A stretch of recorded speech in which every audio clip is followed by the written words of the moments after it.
Zdraví Tobiáš Šariška s týmto shortom a nevychádzajú videa, preto lebo nemám na to čas, jo, proste trávim s kamarátmi a proste chodíme na nákupy, potom sa učím samozrejme a kto by nevedel, tak mám svoj vlastný kalendár a svoj vlastný proste plakát.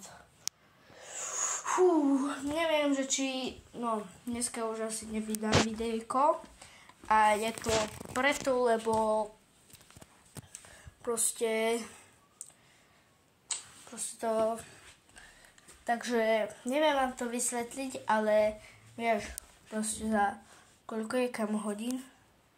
Je kamo 19:13, jo, toto video, short, proste na hodinu kamo, na pol hodinu proste zbytočne. Proste elektrínu. Takže, zdravím vás, Tobiáš Šariška, čus a dobrú noc.